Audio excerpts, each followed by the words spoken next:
সুন্নত নামাজ না পড়লে কি গুনাহ হবে? এইটাও ওইরকম প্রশ্ন। না পড়লে কি গুনাহ হবে? পড়লে কি হবে? পড়লে যখন সওয়াব হবে, তা না পড়ার কেন প্রশ্ন? পড়বেন আপনি।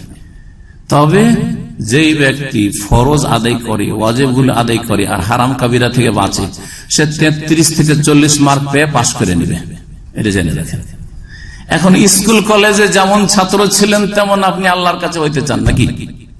এখন স্কুল কলেজে আমরা মাদ্রাসা পড়েছি, আমাদের সাথে মেলা রকমের ছাত্র থাকতো। কারো একটা নম্বর কেটে গেলে সারাদিন ব্যথায় ব্যথিত থাকতো। একটা নম্বর 100-তে 1 কমে গেছে, বোঝা গেছে?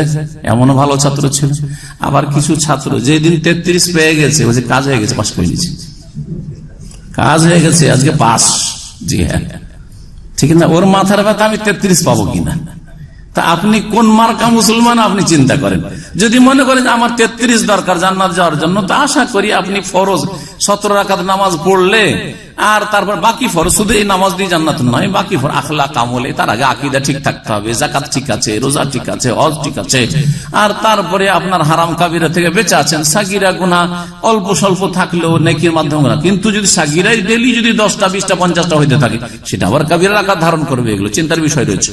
এক কথা, একজন মুমিন মানুষ কখনো নিজেকে রিস্কে রাখবে না যে আমি জাহান্নামের ঝুঁকিতে থাকি। এই জন্য আপনি গুনার কাজে যাবেন না, আর সুন্নত নামাজ যথাসাধ্য পালন করবেন। কখনো যদি কাজ বশত ছুটে যায়, ডিউটির কারণে ছেড়ে দেন, অসুবিধা নাই। এদিকে কফিল নারাজ, তাড়াতাড়ি দোকান খুল। আর আমাদের বাংলা ভাষাভাষীরা তো ফরজ আর সুন্নতকে সমান করে পড়ে।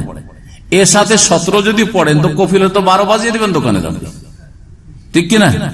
সবার দোকানপাটে কাস্টমার এসে সব কিনে নিয়ে চলে গেল, আর আপনি এখানে 17 রাকাত পড়তে আছেন। তো কফিলের টাইমে পড়বেন, আপনার নিজের টাইমে পড়েন, বুঝা গেছে?